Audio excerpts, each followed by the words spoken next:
안녕하세요. 은성입니다. 오늘은 좀 뜬금없고 개인적일 수도 있는 이야기를 해보려고 합니다. 바로 제 인생을 바꿔준 책들에 대한 이야기죠. 많은 것들이 디지털로 빠르게 변화하고 있는 가운데 저는 여전히 책이라는 것을 참 좋아합니다. 책을 읽으면 직접 경험해보지 못한 일을 간접적으로 체험할 수도 있고 무엇보다 스스로 생각하는 힘을 기를 수 있으니까요. 최근에는 AI를 업무뿐만 아니라 일상에서도 자주 사용하면서 저도 모르게 생각 자체를 AI에게 의탁하게 되더라고요. 하지만 지나온 인생을 되돌아봤을 때 나에게 진짜 가치 있는 것은 AI나 타인이 아닌 생각하는 나로부터 왔던 것 같아요. 그래서 오늘은 저 스스로도 복습해 볼 겸 제 인생에 큰 영향을 줬던 책들을 소개해 드리려고 합니다. 사실 대본을 쓰다 보니 소개하고 싶은 책들이 너무 많아져서 부득이하게 두 편으로 나누게 되었는데요. 이번 영상인 파트 1에서는 저의 멘탈을 잡아주고 저를 행동하게 만든 자기계발서를, 이어지는 파트 2에서는 저의 세계관을 만들어준 철학책들을 소개해 보려고 합니다. 그럼 어떤 책들이 있는지 살펴볼까요? 제 인생에서 겪은 첫 실패가 무엇이었냐고 한다면 대학 졸업 이후 참여했던 인턴십이었던 것 같아요. 대학 졸업 이후 처음으로 겪게 된 회사는 저에게 너무 어렵고 힘들게만 다가왔습니다. 입사 동기들은 다들 경력직이라 그런지 적응도 빠른데 저만 뒤처지는 것 같았고 주어진 과제도 제대로 해내지 못했죠. 어떻게 해야 할지 갈피를 못 잡고 지속적으로 부정적인 피드백을 받으며 멘탈이 무너진 저는 결국 최종 발표를 포기하고 회사를 떠나게 되었습니다. 처음으로 맛본 인생의 쓴맛에 저는 정신을 차리질 못했어요. 인턴십이 2월에 끝났는데 그해 여름이 될 때까지 아무것도 못하고 방에만 틀어박혀 있었죠. 심하게는 내가 재능이 없나? 게임 업계를 떠나야 하나? 라는 고민까지 했으니까요. 그때 무기력한 저를 다시 한번 움직이게 해준 책이 바로 마인드셋이었어요. 이 책의 내용은 단순합니다. 사람들이 세상을 바라보는 시각엔 두 가지가 있다는 거죠.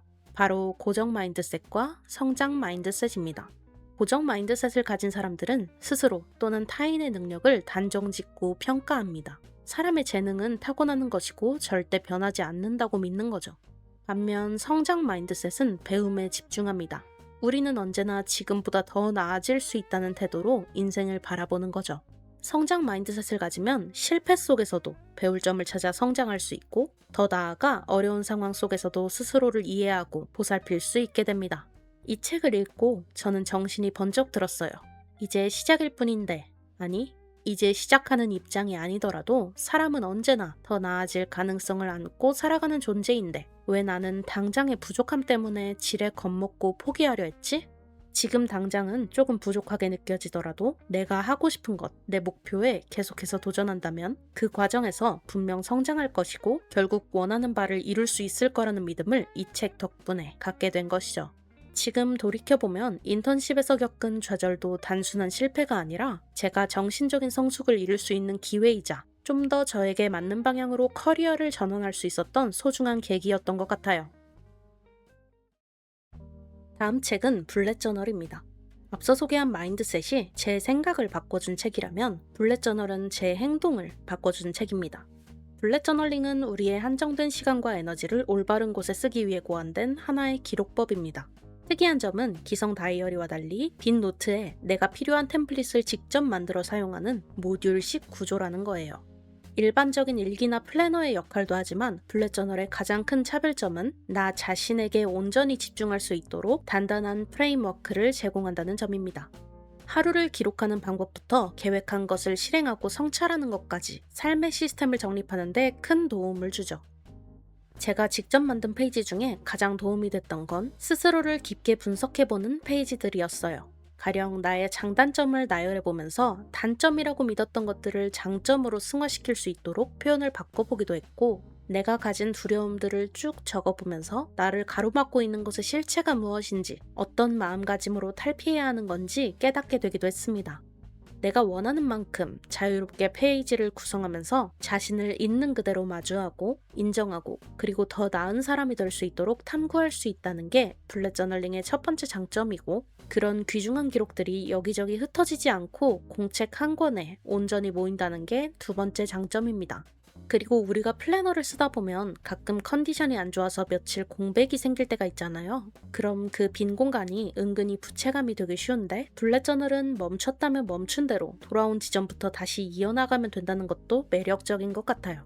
사실 저도 올해 들어 플래너 유목민 생활을 하다가 최근에서야 블렛 저널을 다시 쓰기 시작했는데요. 블렛 저널링을 하면서 다시금 깨닫게 된 건 바로 지금 당장의 기분을 좋아지게 하는 건 과거의 화려한 성공도 미래의 원대한 꿈도 아닌 지금 눈앞에 있는 작지만 확실한 행동 하나, 그리고 그 행동을 완료했을 때 채워넣는 작은 체크박스 하나라는 거였어요.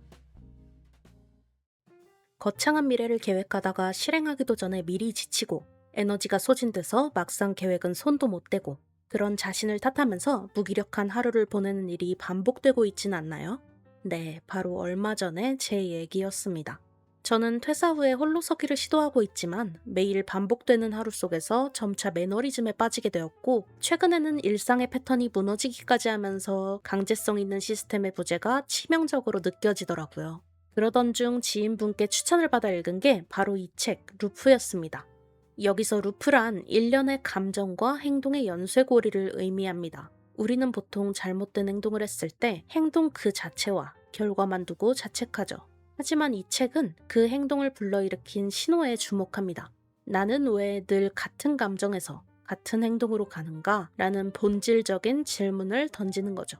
이렇게 행동에 앞서는 나의 감정과 신호를 분석함으로써 비로소 나를 움직이던 루프를 자각할 수 있게 되고 동일한 상황에 놓여졌을 때 의식적으로 다른 행동을 택함으로써 근본적인 변화를 일으킬 수 있게 되죠. 여기서 제가 루프를 직접 실행해보면서 느낀 생각을 멈추고 진짜 행동을 시작하는 팁을 소개해 드릴게요. 우리는 보통 뭔가를 하려고 할 때 책 읽어야 하는데, 운동해야 하는데 같은 방식으로 생각하죠. 하지만 이런 추상적이고 모호한 목표는 오히려 막막하게만 다가오고 행동을 시작하기도 전에 무력감에 잠식되게 만듭니다. 진짜 행동을 하려면 우선 이런 추상적인 생각들을 떠올리자마자 의도적으로 지워버리고 대신 나 자신에게 이렇게 질문을 던지는 거예요. 이걸 실행하기 위한 최소한의 물리적인 행동이 뭘까? 예를 들어 책을 읽는 게 목표라면 지금 당장 필요한 최소 행동은 침대에서 일어나 책상 위에 있는 책을 손에 짚는 거죠. 행동을 이렇게 작고 구체적으로 상상 가능한 단위로 쪼개면 우리의 뇌는 부담감 대신 할 수 있다는 마음을 가지게 되고 더 쉽게 생각을 행동으로 옮길 수 있게 됩니다. 그리고 나선 행동의 성공 기준을 아주 낮게 낮춰버리세요. 가령 책 한 권 다 읽기가 아니라 오늘 책 한 페이지만 읽기를 목표로 삼는 겁니다. 일단 책을 손에 들었기 때문에 한 페이지 읽는 건 일도 아니고 그렇게 시작된 작은 행동이 마중물이 돼서 자연스럽게 두 페이지, 세 페이지로 이어지게 되더라고요. 마지막으로 설령 딱 한 페이지만 읽고 책을 덮었더라도 플래너에 동그라미를 치며 성취감이라는 보상을 주면 실패의 루프를 성공의 루프로 완벽하게 전환시킬 수 있게 됩니다. 그런데 여기에 더해 우리가 꼭 기억해야 하는 것이 하나 또 있습니다. 바로 우리의 하루가 단 하나의 루프로만 이루어져 있진 않다는 사실이죠. 사람은 누구나 매 순간 완벽할 순 없어요. 하지만 우리는 하나의 부정적인 루프로 인해 기분을 망치고 오늘은 망했다며 하루 전체를 던져버리곤 합니다. 진짜 중요한 것은 이 한순간의 부정적인 루프가 하루 전체를 장악하지 못하게 하는 것이에요. 그렇게 작은 부분이 개선된 하루가 누적되고 쌓일 때 비로소 거대한 변화가 일어나게 됩니다. 책에는 이런 구절이 나옵니다. 변화는 점프가 아니라 이동이고 순간이 아니라 경로다. 우리의 변화는 어느 날 갑자기 내린 한 번의 결정이 아니라 그 결심이 얼마나 오래 행동으로 지속되었는지로부터 나온다. 우리의 꿈과 목표는 언제나 원대하지만 결심만으로는 아무것도 이루어지지 않죠. 정말 중요한 건 목표 그 자체가 아니라 그 목표에 가까워지기 위해 방향을 틀고 매일 작은 행동을 반복하는 것이라는 걸 이 책을 통해 다시금 상기할 수 있었어요. 이렇게 책들을 쭉 정리해보면서 저 역시 한동안 잊고 살던 소중한 가치들을 재발견하게 되기도 했어요. 삶의 큰 변화를 맞이한 지 이제 1년째네요. 요 근래 앞으로 어떻게 살아야 할까 고민이 많았는데 책을 통해 다시 마음을 다잡고 나아갈 힘을 얻은 것 같습니다. 이번에 책들을 다시 읽어보며 제가 가장 깊이 느낀 점 3가지는 이렇습니다. 첫 번째, 거창한 꿈과 목표보다 지금 바로 여기에서의 행동이 더 중요하다. 두 번째, 뭐든지 실험한다는 마음가짐으로 도전해보고 틀리면 보완하자. 세 번째, 인생을 잘 살려면 나 자신을 사랑해줘야 한다. 채찍질과 평가보다는 다독임과 칭찬을 주자. 인생은 불확실한 여정이죠. 어떻게 흘러갈지 그 누구도 장담할 수 없고, 때로는 한치 앞도 보이지 않아 괴롭고 불안하기도 하죠.